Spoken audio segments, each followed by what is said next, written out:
the early Roman kings in their sharkskin suits, bow ties and buttons, high top boots, driving the spikes in, blazing the rails, nailed in their coffins, top hats and tails. Fly away, little bird, fly away, flap your wings, fly by night like the early Roman king. Welcome to Songs of Experience, a Bob Dylan podcast where we explore the man and the music one song at a time. I'm your host, Henry Bernstein, and I'm very happy to welcome a familiar face to me from every Rough and Rowdy Ways show I've been to. You may have seen him in the front row, the man in the long black coat, Peter Hayward, here to talk about early Roman kings from Dylan's 2012 album, Tempest. Hi, Peter. Hello, thank you so much for having me. Thanks for being here. Yeah, I mean, we officially, I think, met in Milwaukee in 2023, maybe Chicago. Can't remember. It's one of those. Yeah, it's one of those last year, and I know by the end of the 2023 tour, we had met a couple times. Yeah, the last three shows. So. I have a memory of you outside of the Riverside Theater in Milwaukee, meeting you there, but maybe I'm conflating a bunch of different things. Maybe it was Chicago at a bar. I don't know. That could be, but also, things get lost post-show, especially. Yeah. Meeting people, because that might have been my first time meeting you, and I could be a recognizable figure too, I'm sure. Yes, you are. As I said, the man in the long black coat, the hat. You are a recognizable Bob Dylan show person. So on that note, Peter, what is your Bob Dylan origin story? Well, yeah, so I'm a musician, and he's had a huge influence on me, for a long time, and so I don't know, in a way, like his music really came to me in a roundabout way that was like almost destined to happen, really. My dad's side of the family are mostly painters, but we come from a somewhat musical family, so it was always encouraged. All my siblings took lessons. So me and my brother are still musicians. My sister's a dancer. And so my brother latched on to it kind of right away, and younger brother, I followed in his footsteps, and so taught me my first couple chords on piano. Also, shout out to Chris Kramer in Chicago. I guess from a young age, I really liked older music, like jazz and blues. Like as a kid, I was a big fan of Howlin' Wolf and Muddy Waters. And I can remember my grandpa, David, he had the whole place wired with speakers, and he was always just playing old jazz and old stuff. And so, I think that's probably where I first heard it. And, that swing of the eighth notes on the, hi-hat. My music tastes weren't the same as the average 10 or 11-year-old, I was, so you came to Bob pretty early on as a child. Yeah, well, I was into that old stuff from an early age, and so I was into the White Stripes too, because my brother showed me them. I was like, oh, they have this old sound, this kind of bluesy sound that I naturally just liked. As a kid, I was always a fan of I don't know, I probably got it from my grandpa, but I was always a fan of old music, kind of old dudes playing music too. And so I kind of liked their old sound. They were making that stuff new again, which I thought was really cool. And so I knew One More Cup of Coffee was a cover, and we went on a bunch of road trips as kids, and so Knockin' on Heaven's Door was on one of my dad's burned CD playlists. And so I knew that song, but I didn't know it was Bob. And so eventually, when I got curious about Bob, I asked him, he was like, oh yeah, you know that song, that's Bob. I was like, what, really? And I remember being like, this song should go on for 20 minutes. Right, I thought, and it's 2 minutes. And just right, thinking, it's two verses, basically. Right. So yeah, it was about the time I kind of started getting into music and playing on my own. I think I was talking to my grandparents, and my grandpa was like, yeah, you should, I don't think I've played any, but you should check out Bob Dylan, and he had, some old CDs and stuff. The real story of how I got into Dylan goes back in time, because even before that? Yeah, well, because like I said, it was destined to happen. And so, I'm from Minnesota, and so my family's from Minnesota too, so there's some Dylan connection. So basically how it happened was my grandparents, it was 1960 probably, I assume. given the dates. My grandpa was working downtown, I think, at what is now the IDS Center, and my grandma was going to the U of M doing kind of classes during the day while their kids were at school, my mom. And so they would meet at the Purple Onion in Dinkytown. And so my grandma, as she tells it to me, she says, I never got his name, but we went in there so many times, and there was always this kid hanging around, and I just remembered his voice. And years later, I see on the TV, oh yeah, Bob Dylan, here, and then she hears him sing, and she goes, "Hey, that's him, to my grandma. She's like, "Yeah, that's that guy we saw in the cafe there." Oh my God. And so I know that the Purple Onion tapes from the show he played there came out a couple years ago, but from what I've researched and from what my grandma said, it was probably just one of the times he was hanging around during the day, and they just happened to get lunch. So not going to class or to his fraternity. Exactly.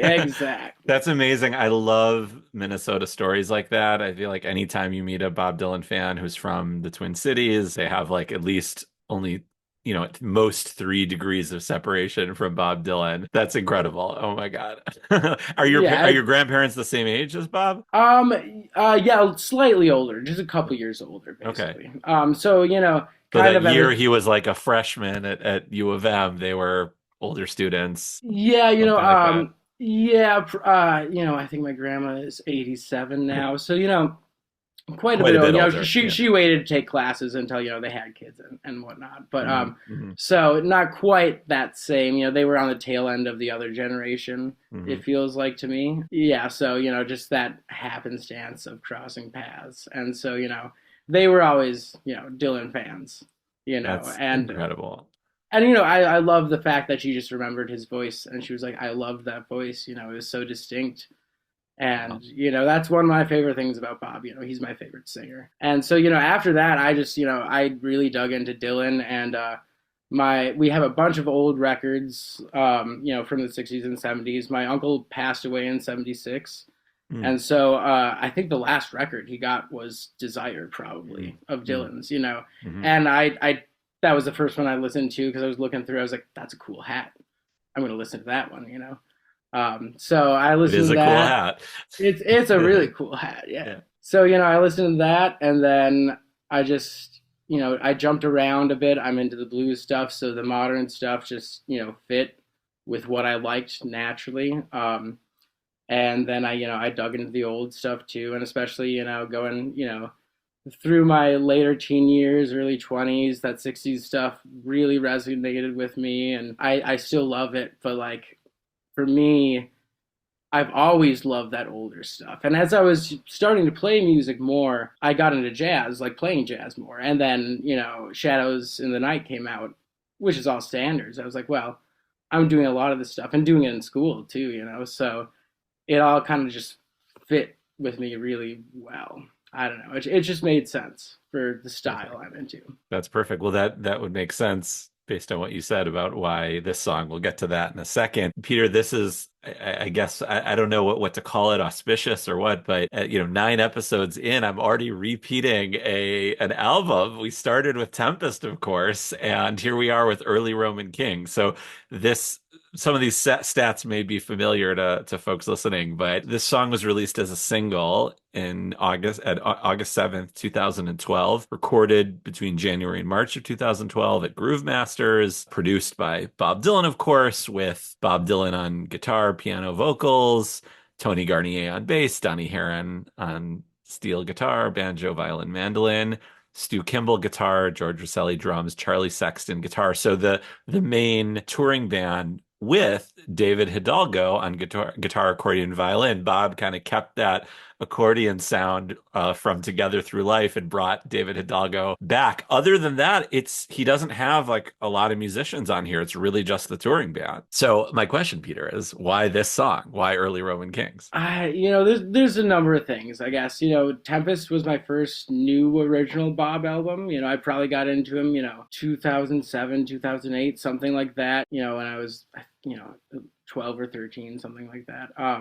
I guess technically Christmas in the Heart would be the first one. The first new one I actually That's quite listened to. an interesting first new Bob Dylan And album. I actually didn't actually probably listen to that until I listened to Tempest. I just Mhm. heard he had a Christmas album out. It was my first new album. I guess, I don't know, the song always really stuck out to me. I didn't realize it was the live debut of it, but I did see the live debut of it at the XL Energy At the Center. XL Energy Center. Wow, I was Yeah, gonna mention that later. Wow, that's yeah. great. I was so far in the back, and that venue just stinks Yeah, for any kind of music. I was at the one that the Foo Fighters opened on that tour. I was at that one at XL Energy Center. Yeah, the minor league hockey arenas, not great venues for Bob. Yeah, no, I mean any arena, even like the Mhm. Wintrust, that 2017 Yes. show, Yes. the sound was terrible in there, and it's just like summer days sounded like a rocket ship was taking off, which it Yeah. was why I love why he plays the smaller things The now. the It's crowd just was really rough too at that show too. They were very chatty, very upset that he wasn't quote playing the hits and even though well, he was. and that's how it goes when the sound's not good. Right. And it's a big place, there's no way you can even see anybody on stage unless you have binoculars if you're in the Hmm. back. It's just like that's just a rough show for anybody. But you heard the first early Roman gigs anyway. Yeah, right, exactly. And I really just love this song. Mhm. And I've actually I visit my brother in Chicago a lot, and for some reason I always put on Tempest at a certain point driving to Chicago, and early Roman Kings, it's got that bluesy, Muddy Mhm. Waters feel to it. So I love driving to Chicago with that song playing. It just feels good. So you just like it. I just like it, and it's.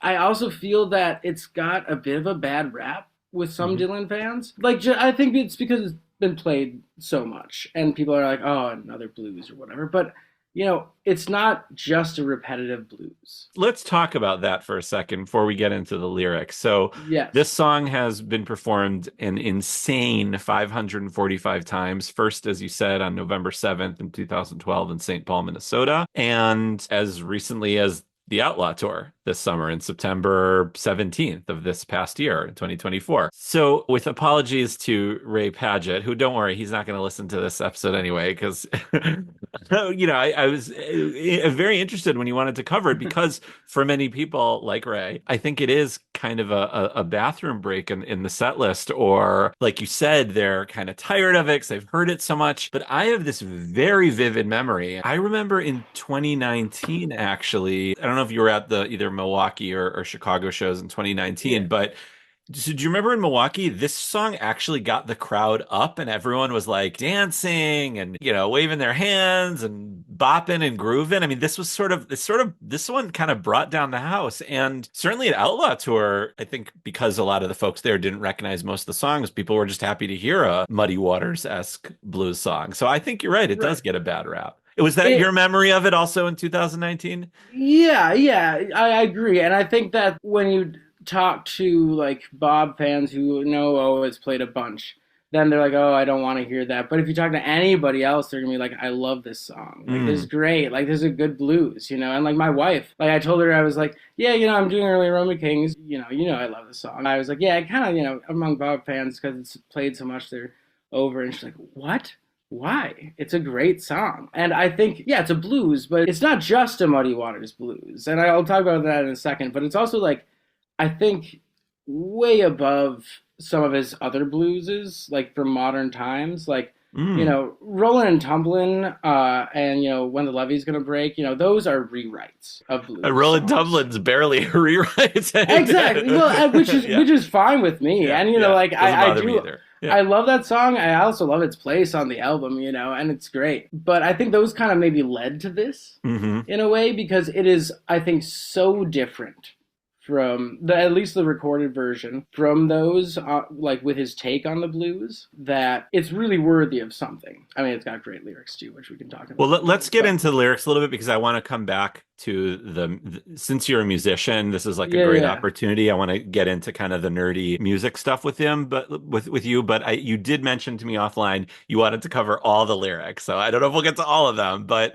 let's just start at the beginning. What jumps out at you in terms of this painting a picture of this visual image of what somebody looks like, what they're wearing in that first stanza. Well, so for this, to me, the early Roman kings, in most of this, they feel like the early American empire builders. I really think that he's using the song with these Roman kings as this character, kind of superimposed on top about his critique of America in a way. Because they're interesting looking Roman kings, right? They don't look like Roman kings. Sharkskin suits, bow ties and buttons, high top boots. Right. They're mobster looking, Mobsters, right.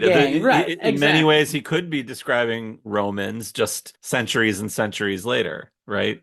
Yeah. Right. And, he's got this great, in the Tempest interviews, he talks about, how the past and the present kind of blend together. And there's no really, point where you can narrow down one thing. He even goes, he goes, deeper in that interview about some other things. But, this big sense of, don't be restricted to one time because everything happens at once and kind of repeats itself and there's blending between things. So, yeah, I really think that this is 2 layers on top of it. It's the early Roman kings plus these gangsters kind of layered on top of the robber barons or the railroad builders of the late 1800s. And then he does that thing where he takes something that seems completely not to fit at all. He's sort of got like this harsh, like you said, mobster-esque image, and then all of a sudden, fly away, little bird, fly away and flap your wings. Who is Bob talking to when Bob says fly away, little bird? That line comes from, I think, The Fugitive Kind, the movie. And in that movie, he's talking to, it's basically a retelling of Orpheus Descending, the Tennessee Williams play. The main character, Marlon Brando, is, talking to this woman who's trapped working at this convenience store for his, horrible husband who's, sick and dying and racist. And he's telling her to get out of there, basically. And so I think he's telling people trapped in the cycle of whatever these early Roman kings cause to fly away out of there. But there's also some interesting things in there too, with the birds. I'll Fly Away has been in so many blues songs, if you know Alan Lomax and that kind of stuff, there's it's all in those old things. Yeah, and those old timey songs like I'll Fly Away. Yeah. From like the old Brother soundtrack. And yeah. Exactly. Yeah. And he could probably love that movie, I'm sure, who doesn't?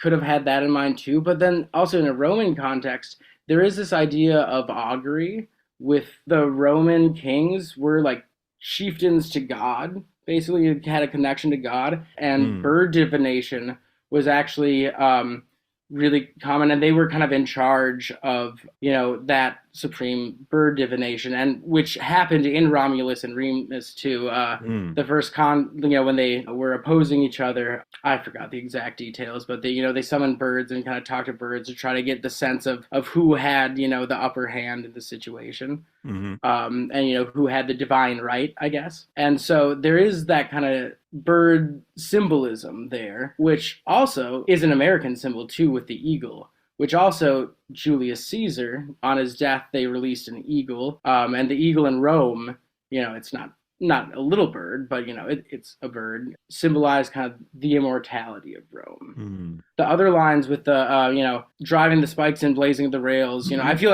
that's so American, going back to like John Henry and stuff. And actually, and you wouldn't be wearing a sharkskin suit with bow ties and buttons when you're doing that.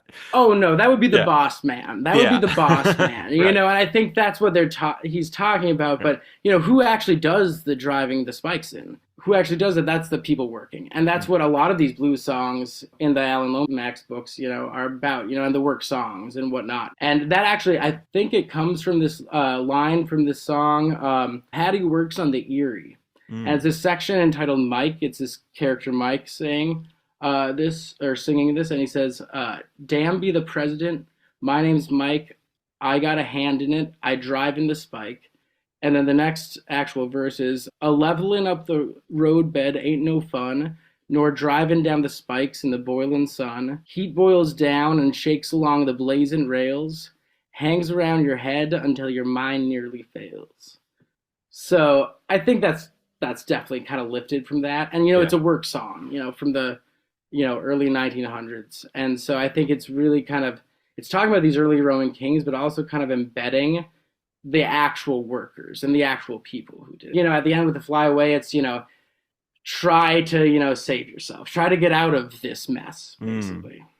Sort of a warning. Right. Wow. Bob continues. All the early Roman kings in the early, early morn, coming down the mountain, distributing the corn, speeding through the forest, racing down the track. You try to get away, they drag you back. Tomorrow is Friday, we'll see what it brings. Everybody's talking about the early Roman kings. I love in that third line, you try to get away, they drag you back, referencing the bird previously. He gave the advice, but it's not going to hold. You can try to get away, but they're just going to get you back.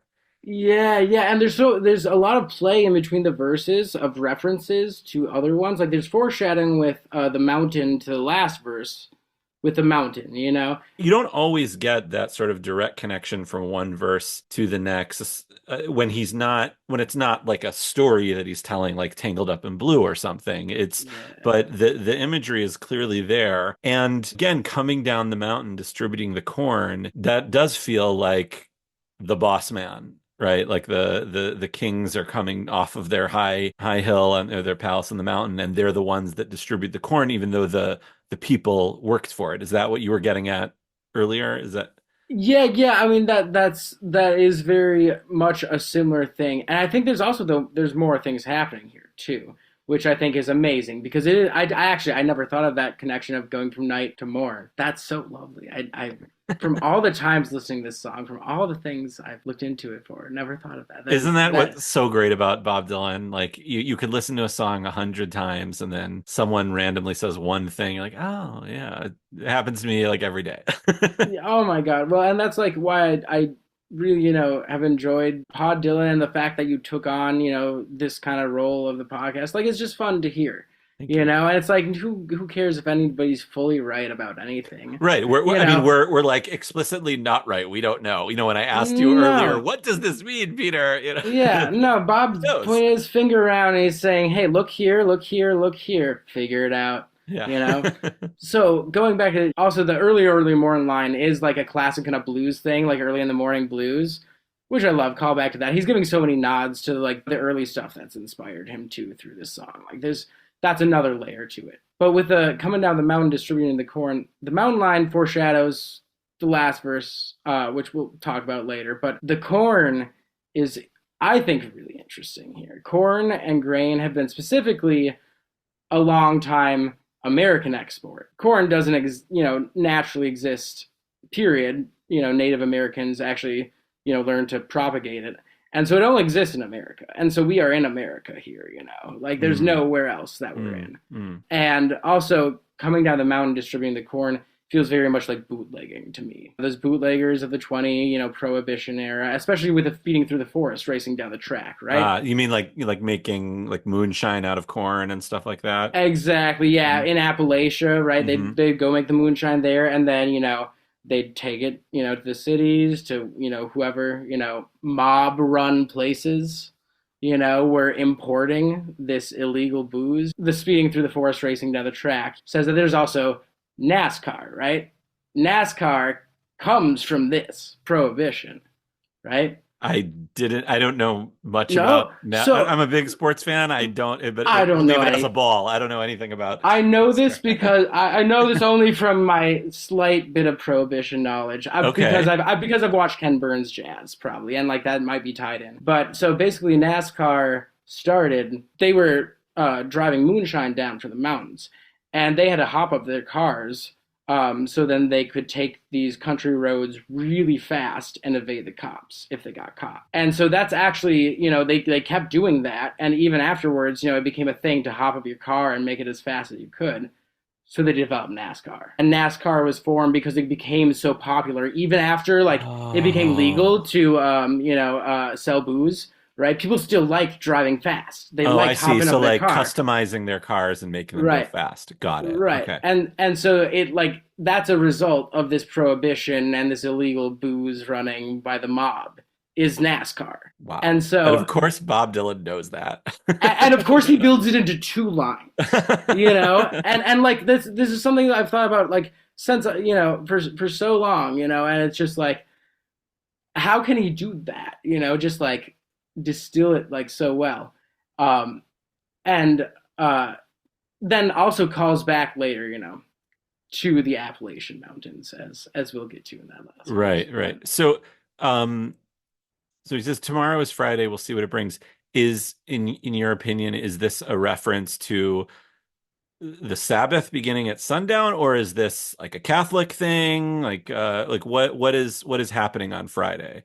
So this is actually a reference, I firmly believe, to a Hemingway short story called Today is Friday. And it's about these Roman soldiers who go into this wine cellars, establishment, this Jewish wine cellars establishment, and basically start talking about how they killed Jesus earlier.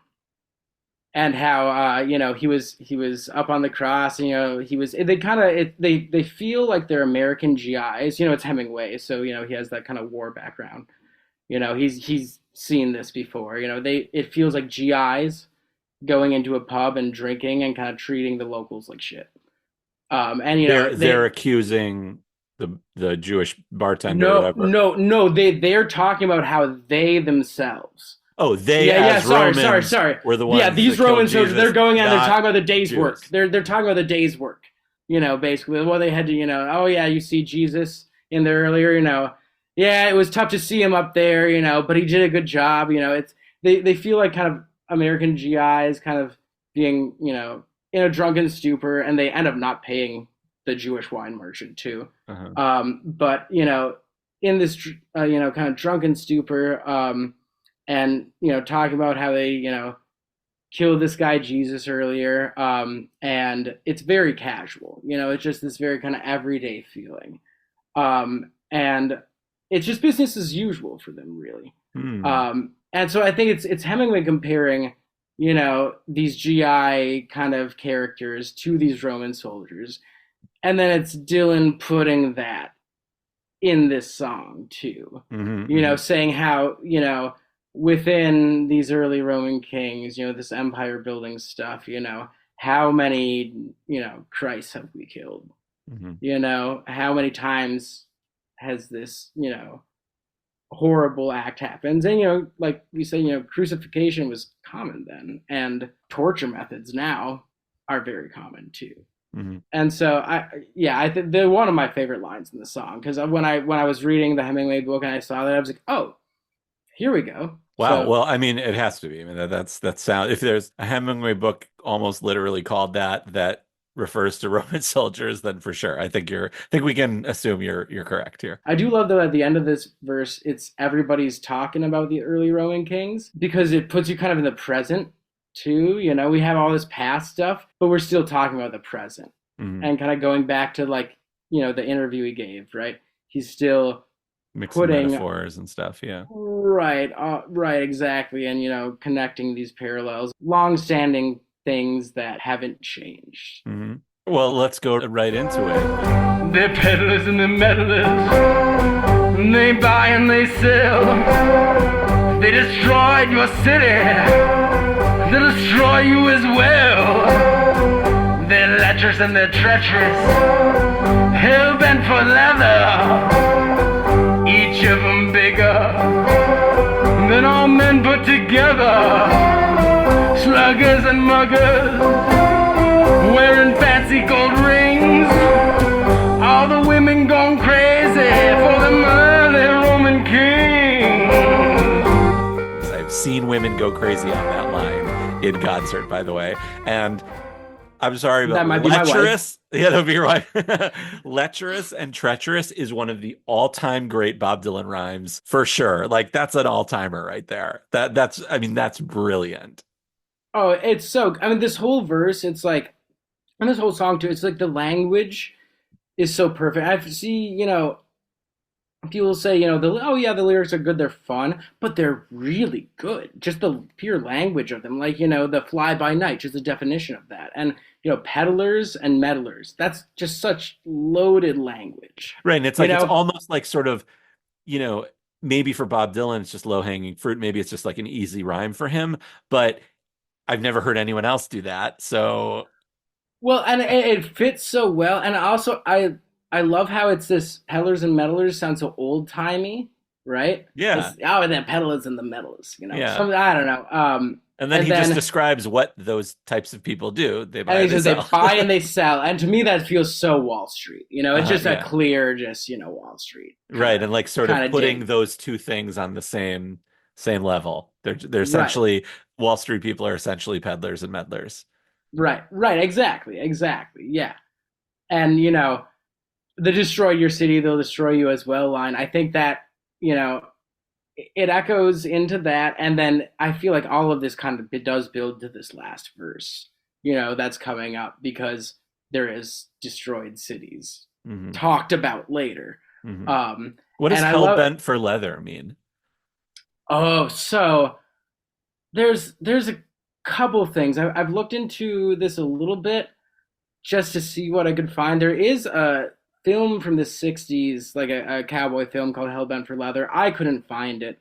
I watched it. Maybe Bob will tweet about it tomorrow. That would be sick. If you could also, I didn't have time before we started, but I saw the tweet. I was gonna tweet back if you could send where we could find those blues tapes that Mickey was talking about, or the DVDs. I would love to see that. That would be great. I found a couple things. There's a Judas Priest song, Hell-Bent for Leather, which just, the fact that it's Judas Priest, and we've already kind of had these slight ideas of like, oh yeah, we're killing Christ here. I feel like that fits in. And also the lyrics to it are so dark. But there's also an album by Frankie Lane from 1961 from Columbia Records called Hell-Bent for Leather. And Frankie Lane wrote the theme for Rawhide. The famous TV show, starring Clint Eastwood. And, so he was a long time Columbia recorder, and he actually made popular the first recording of Lucky Old Son.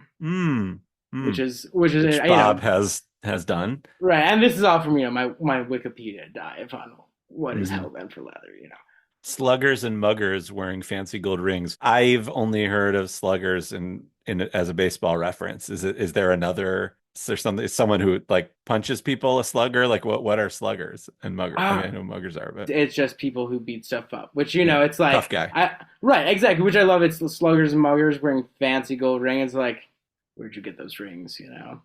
But I also the line before that each of them bigger than all men put together. I think that's a really important line to this verse. It kind of just reveals how powerful they are. Also, considering the mob thought, because that's still kind of in play. In America, we just have one mob boss. That's kind of the tradition here. Where in Sicily, it's more of a commission of bosses, too. So it's kind of this like, in America, the mob puts all their power into one person, where the Sicilian transfer it among others.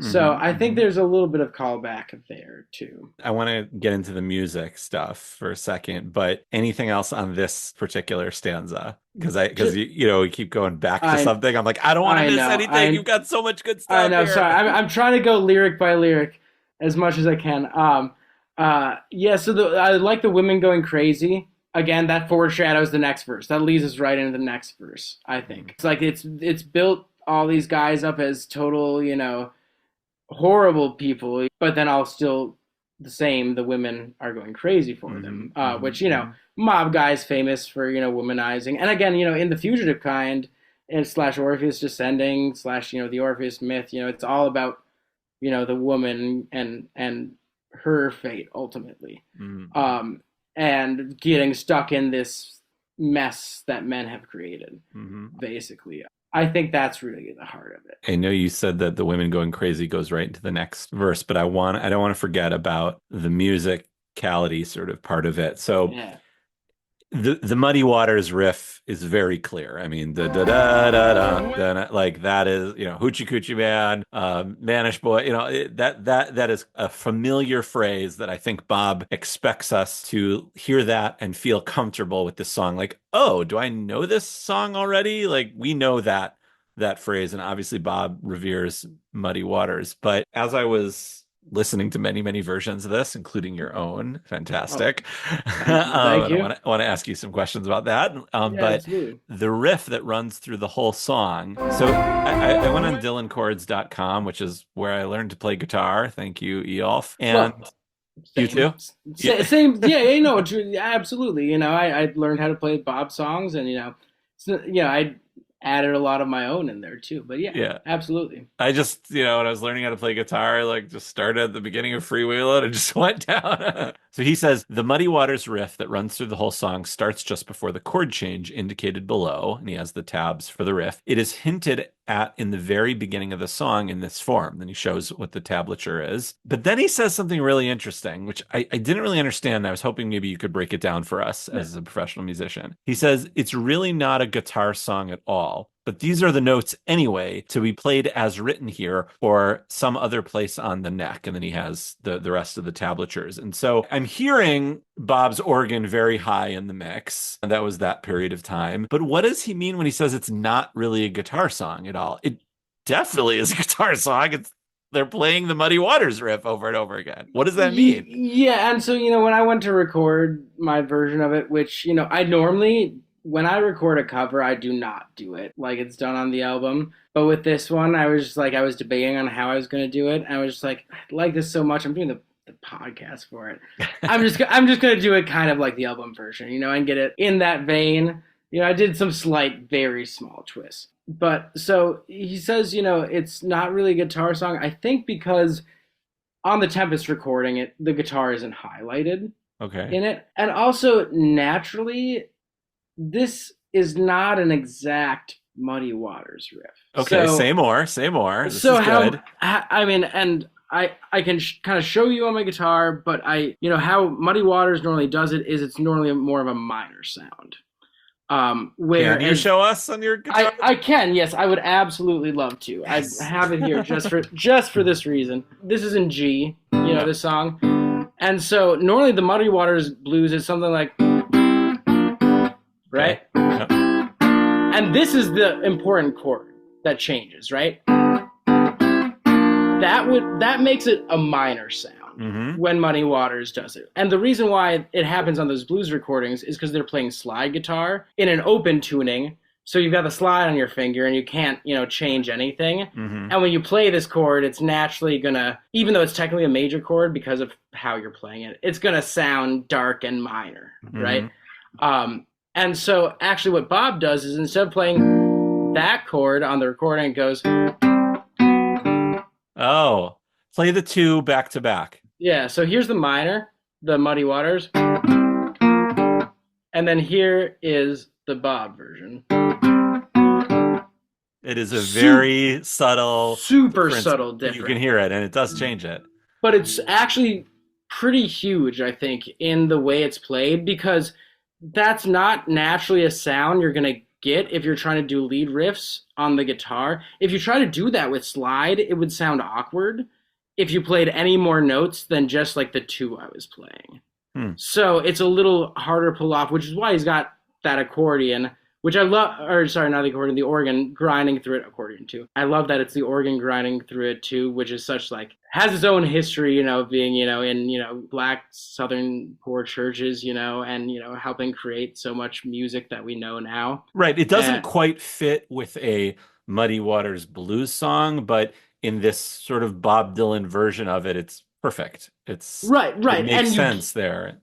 and it's so close, but it's just slightly off, you know. And in my version, I decided, because I couldn't choose which to do, the minor kind of regular thing you would do or Bob, and so I decided to do minor on the solo sections, which is normally what he does live. He kind of goes to that minor vibe, and then it just kind of goes back to like whatever he wants for the verses, basically whatever he's feeling that night. That's kind of what's happening there. But there's also, I'd love to talk about the accordion, because I think that's so important. David Hidalgo, very important this period, Bob. And it's, you know, I love it. I love it on everything Bob does. Just give me the accordion. It's great. Are you a Together Through Life fan? Oh, absolutely. Great road. I mean, listening to that on the road is like great. It's like, it's meant to be a road trip album. I love it. The accordion, it's so haunting throughout this. And I feel like a couple things that I think about, you know. First of all, the Muddy Waters feel of it, and normally having a harmonica play what the accordion is play. You know, it's really taking over the harmonica part. So it's like hearing this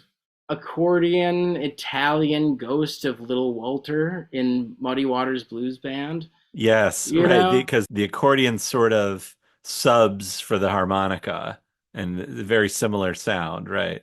Yeah. It's playing the exact same riffs that it would play, you know? And so it does feel, you know, like the ghost of Little Walter is sitting in the room with Bob. Yeah. And I really like that, because it's, again, you know, the past and present coming together. There's that, which also adds an Italian kind of vibe to it, which I really feel on Together Through Life. You know, it's got this kind of Italian, maybe Cajun kind of influence. So it's like it's this cross-cultural thing happening in the music, and they're all becoming one in the music. It's that sound, you know, that accordion taking over the blues part, plus, you know, this organ sound that is this very American, you know, Southern sound, and they're all coming together to just hit this riff for, you know, 5 minutes straight, over and over and over and over, and just, you know, cycling through. Do you play accordion? A little bit. I have one. I was a fan of Weird Al when I was, you know, 10. Great. Amazing. And so I bought one, you know, for $100 on eBay, and it turned out to be a nice one. I got it fixed up, not a stupid 10-year-old investment. So I added on my recordings for texture, but the left-hand buttons, that it would take a lot of practice for me to get. That's a different world. I can handle the keyboard part. I would need some lessons on that one.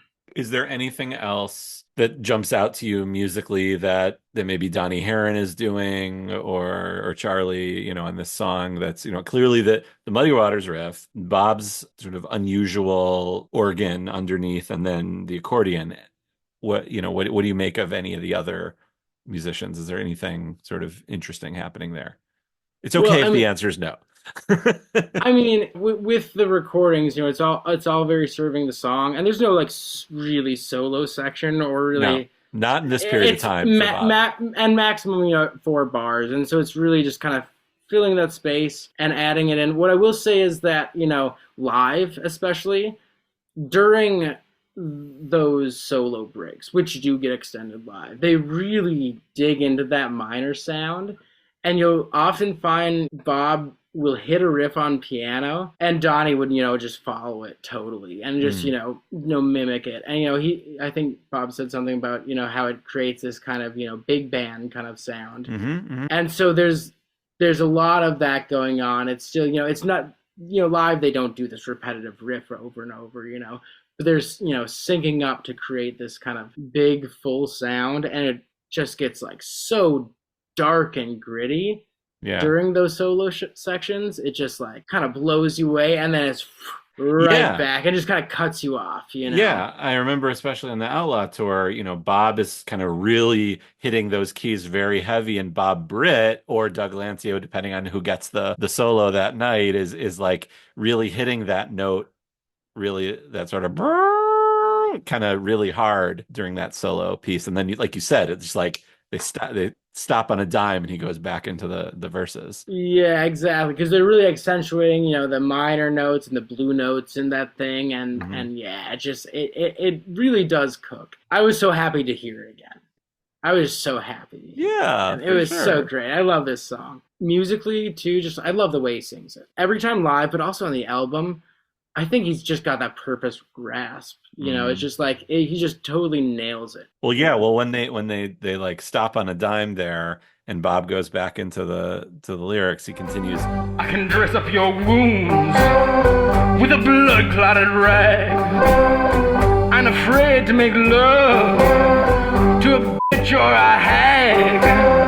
If you see me coming and you're standing there, wave your handkerchief in the air.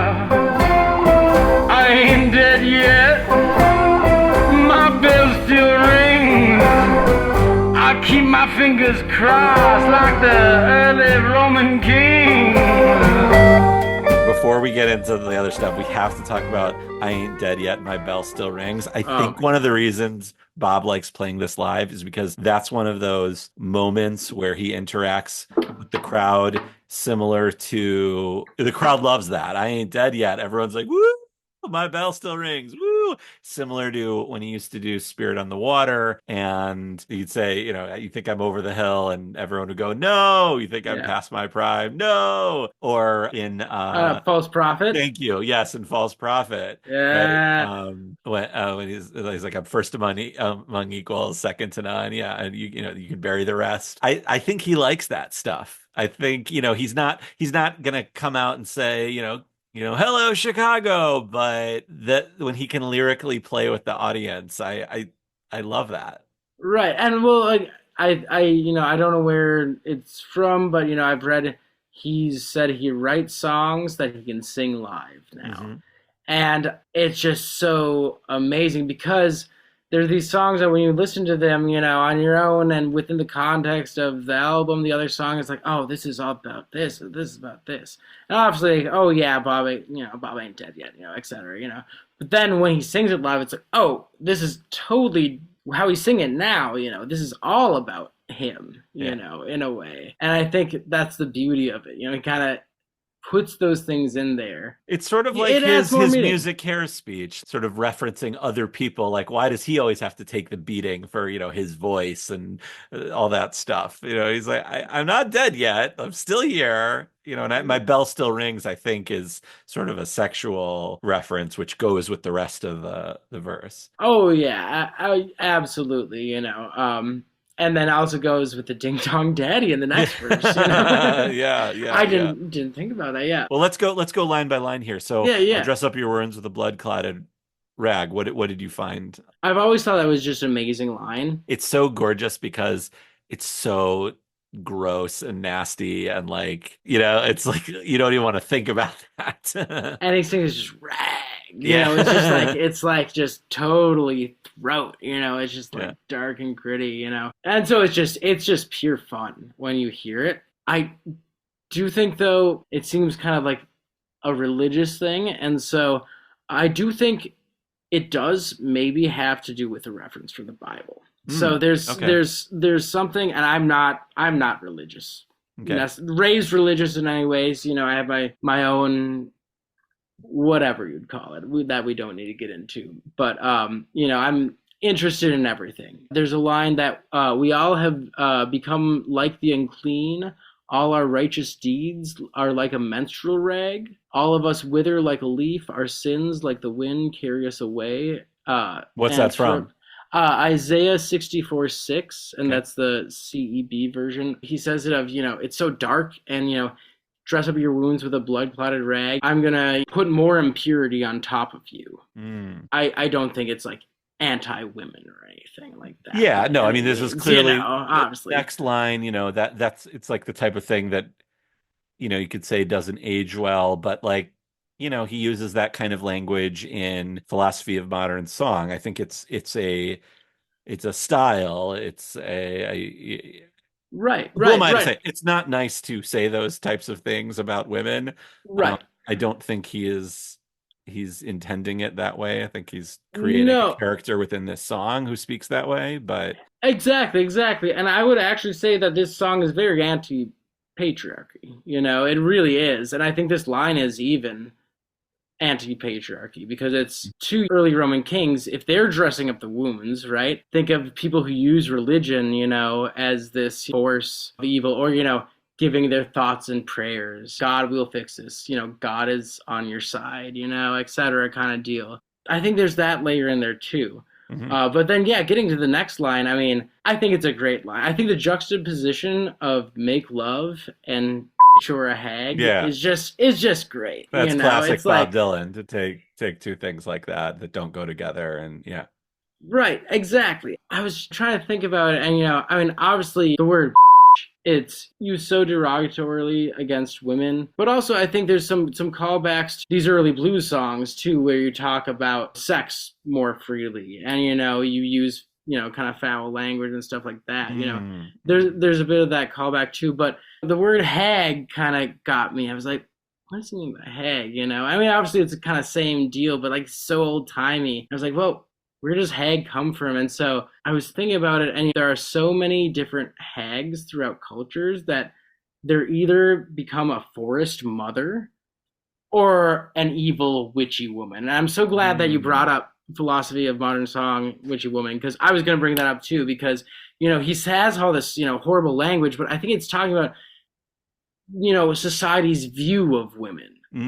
Who are independent more than anything else, especially in that, he's saying this is how we see them. If he was saying that thing about men, we wouldn't necessarily think about it like that. And so, the fact that we're like, whoa, Bob's saying all this, crazy stuff about women, but he's also kind of highlighting them and saying, how Madame Laveau, is this famous witchy woman and, has this huge impact, and I think he is really kind of highlighting their independence a bit. But there are also some famous hags too out there, like Baba Yaga in the myth, and like Morgan in Irish mythology, kind of goddess of battle and stuff like that. And then I also saw Lilith from Bible, Old Testament stuff, which I thought, again, you might be able to, if you have. I think it's Apocrypha. I think Lilith is from the Apocrypha, meaning it's not canon. It didn't make it in to the. Right. I think it's part of the New Testament, but I think Lilith is the Apocrypha.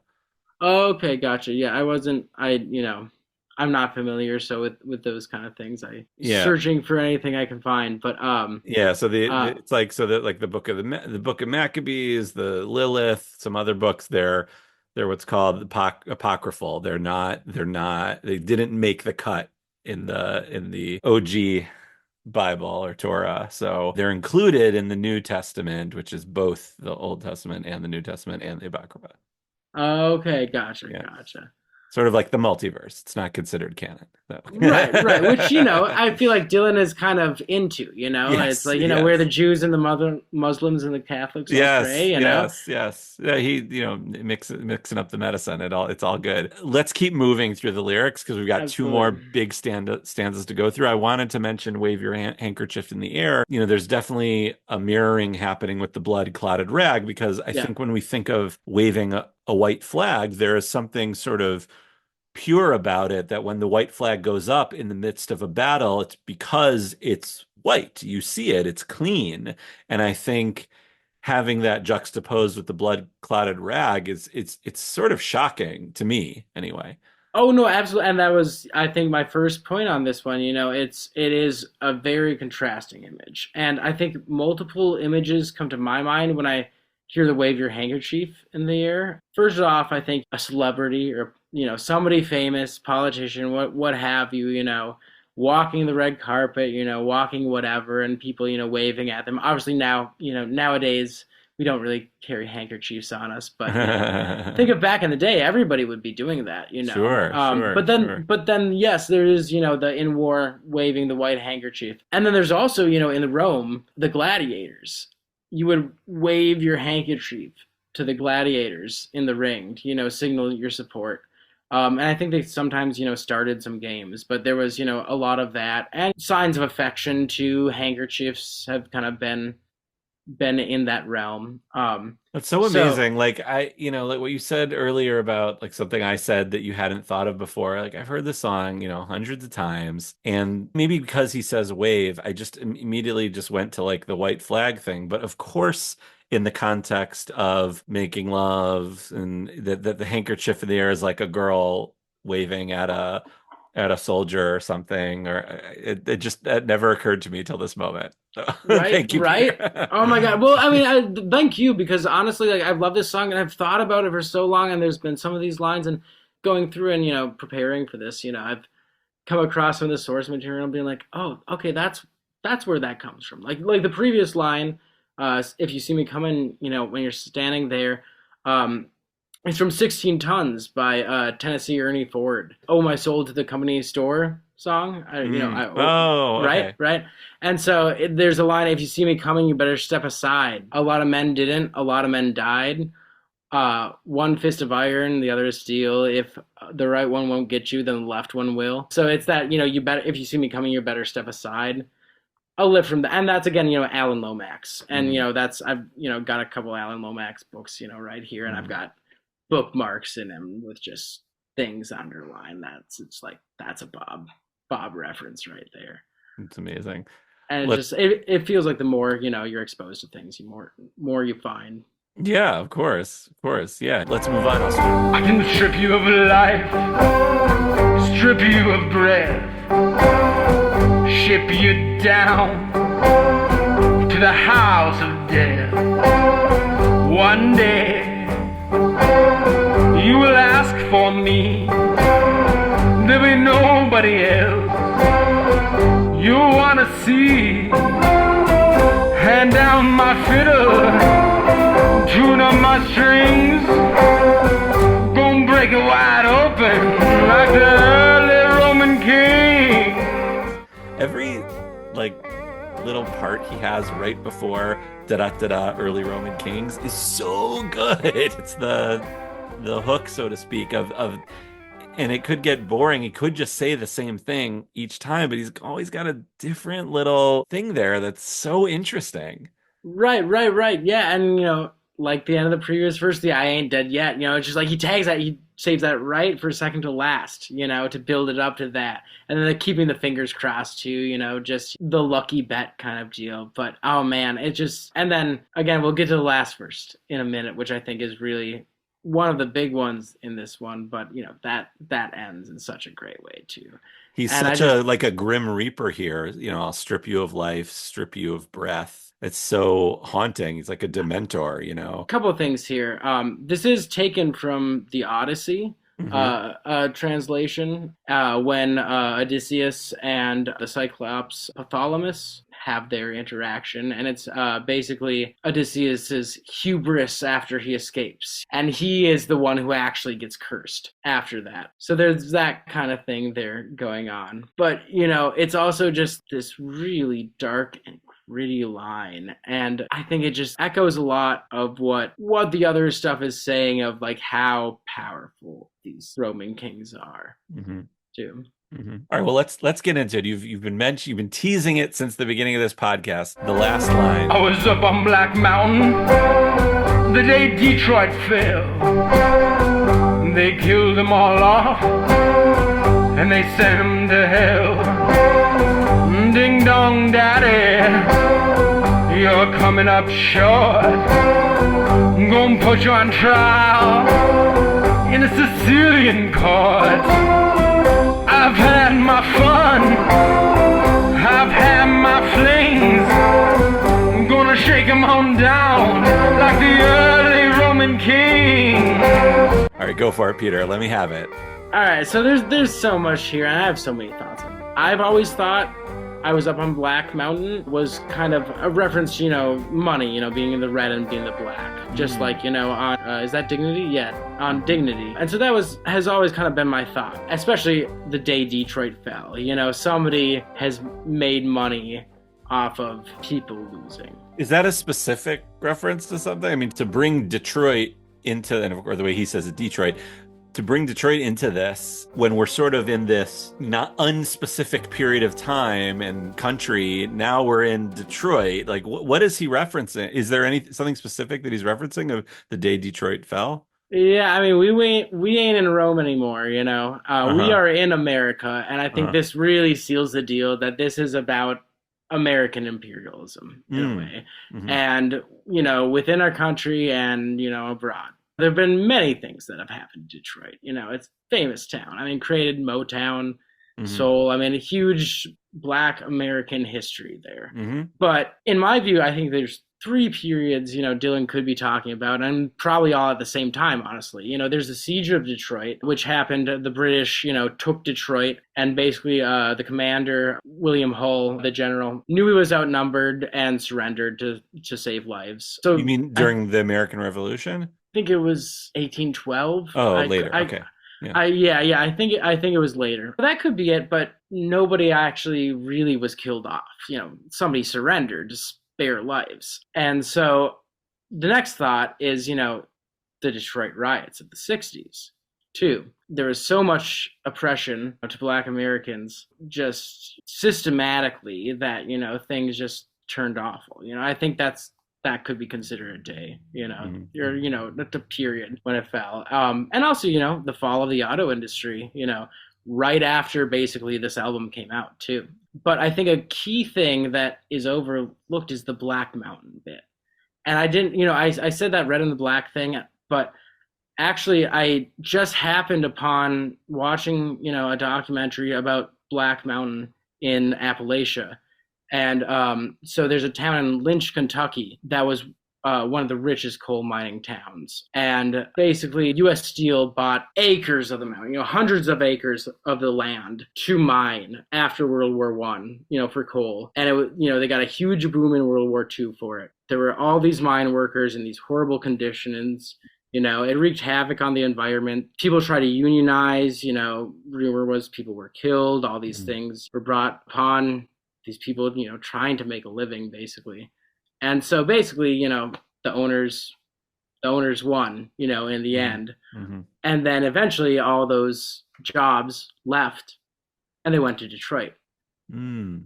And actually my wife's grandpa was, his dad, they're from Tennessee, and his dad is from Jellicoe, Tennessee. It's like 90 miles from Black Mountain coal mining area. His dad, worked in the coal mines in the, early 1900s, was forced into the drink and stuff, and all of that. But, he, by the time of the 60s, went to Detroit for the jobs. And then he retired and came back, and the towns were dead.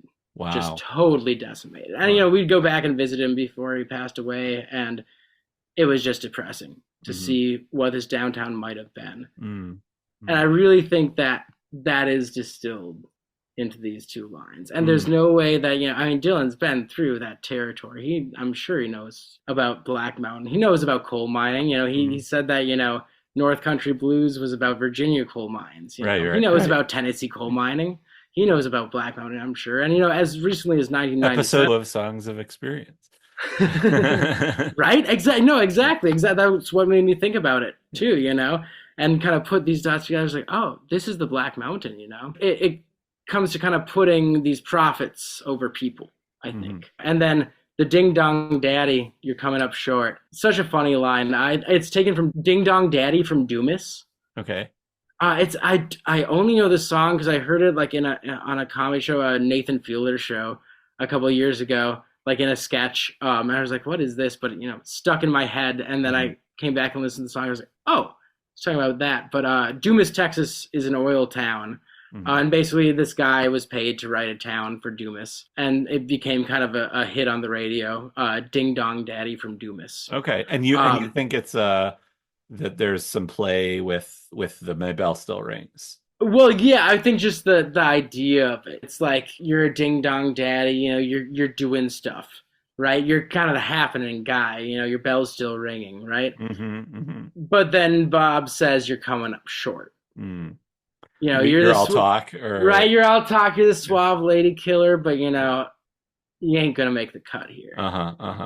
Which then, with the next line, gonna put you on trial in a Sicilian court. That really seals the deal of Bob kind of condemning all these people doing all this wrong, because there was a huge trial in the, I think, early 90s. I forgot the exact year, but basically the only time the Sicilian mafia has ever been put on trial. And there were 200 something arrests. Obviously people still got away, but it was a huge hit In to the the Sicilian U.S. or mafia. in In Sicily? Sicily, in Sicily. Okay. And so that's why it's a Sicilian court, Got gonna it. put him on Okay. trial in a Sicilian court. And so I think, he's saying, all right, you suave money makers, you guys who have been, taking all the power you have, comes from the actual working people of America. I want to put you on trial. And I'm going to do that embedded in this song. Bob's coming knocking. And it is a mafioso kind of situation, like ding dong daddy, I'm coming for,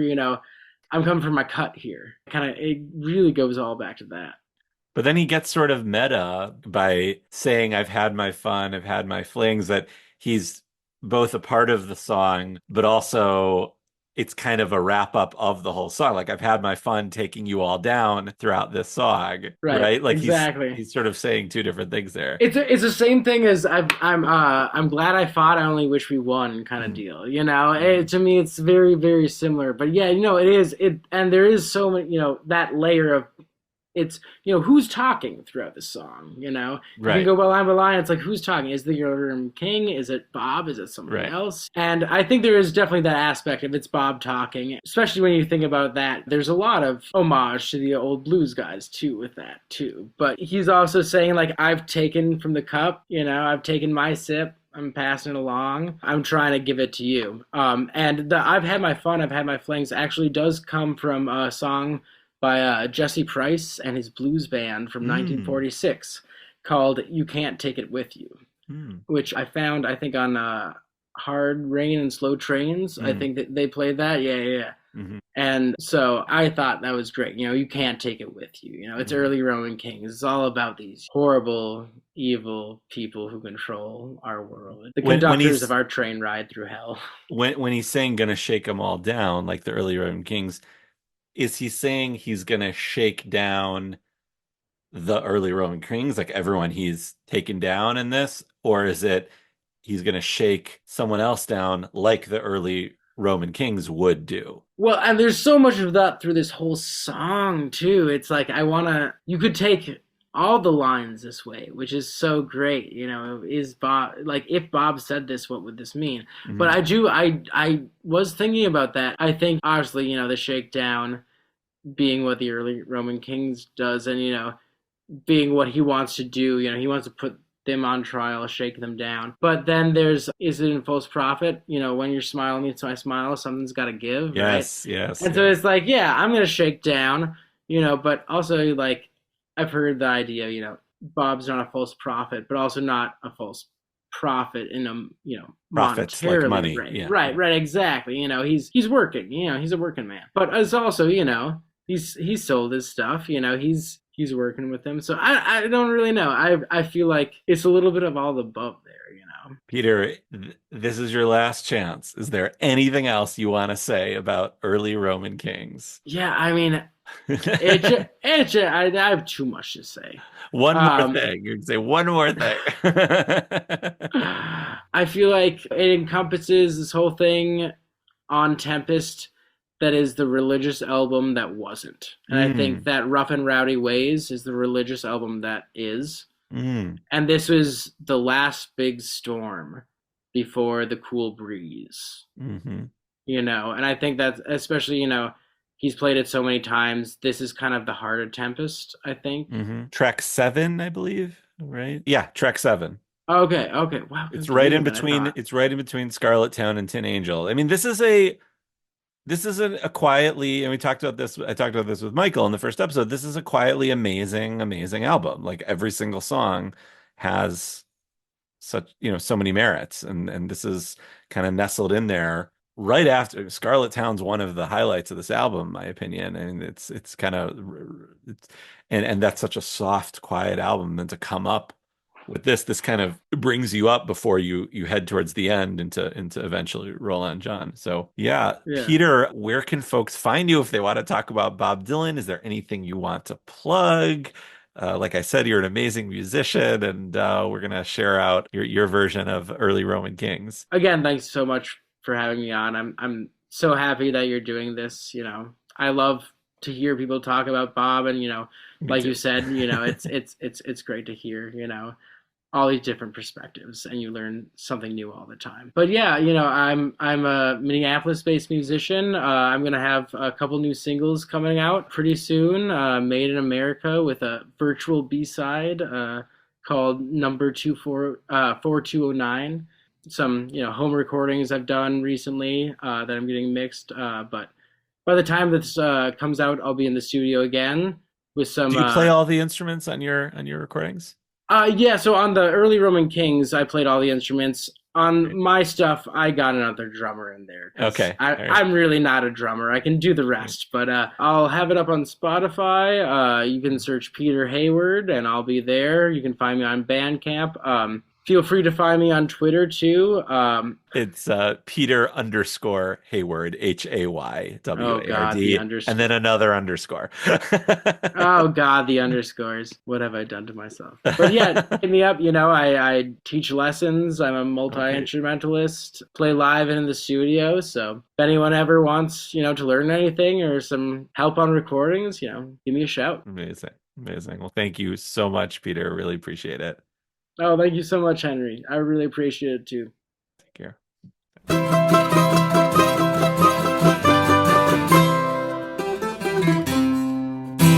Thank you so much for listening and watching. Please look for the next episode on the 15th day of the month in all of your podcast feeds. Give us a follow on Twitter @SongsOfBob. If you're subscribing on Apple Podcasts, please take a moment and give us a rating and review. For a video version of this podcast, please subscribe to our YouTube channel, youtube.com/@songsofbobdylan. You can email us at songsofbobdylan@gmail.com. Thank you to my friend and mentor, Rob Kelly, for designing our fabulous logo, and to my mandolin teacher, Mark Mitchell, from the Old Town School of Folk Music in Chicago, for teaching me how to play the intro and the outro. If you would like to help support the cost of hosting my podcasts, go to patreon.com/gonzo3249. For $5, I'll show my gratitude by giving you a shout out on the show of your choice. For $10, I'll also send you a surprise piece of vintage Bob Dylan merch. So big thank you to Rob Kelly, Roberta Rakov, Matt Simonson, and Christopher Vani. Truly, I love you all. Thank you again, and I'll see you next time.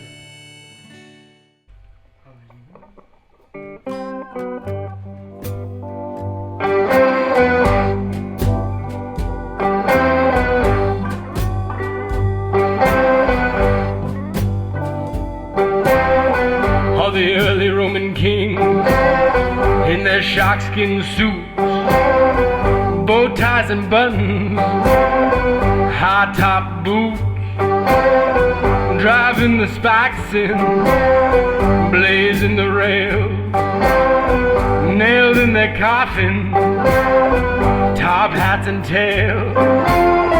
Fly away, little bird, fly away, flap your wings. Fly by night like the early Roman king.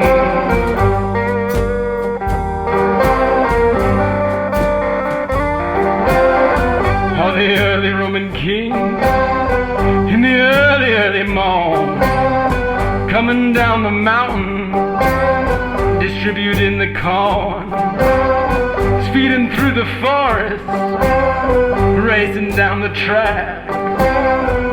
You try to get away, they drag you back. Tomorrow is Friday, we'll see what it brings.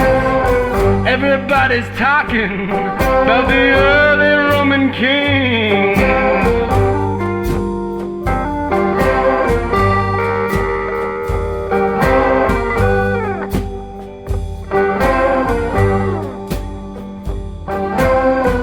They're peddlers and they're meddlers, they buy and they sell. They destroyed your city, they'll destroy you as well. They're lecherous and they're treacherous, hell-bent for leather, each of them bigger than all men put together. Sluggers and muggers, wearing fancy gold rings, all the women gone crazy for them early Roman kings.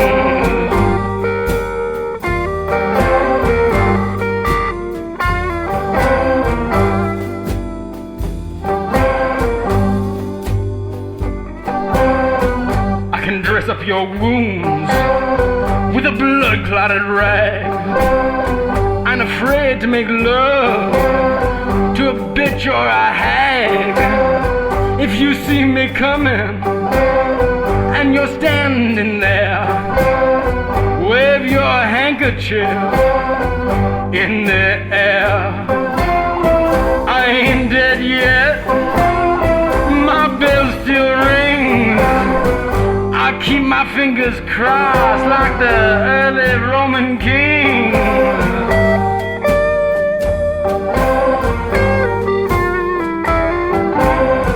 I can strip you of life, strip you of breath, ship you down to the house of death.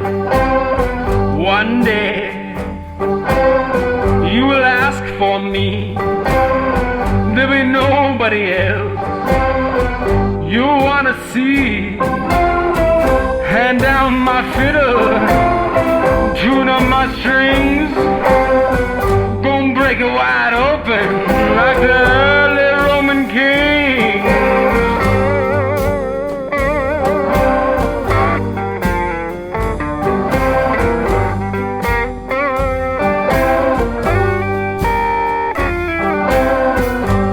Up on Black Mountain the day Detroit fell. They killed them all off and they sent them to hell. Ding dong daddy, you're coming up short. I'm gonna put you on trial in a Sicilian court.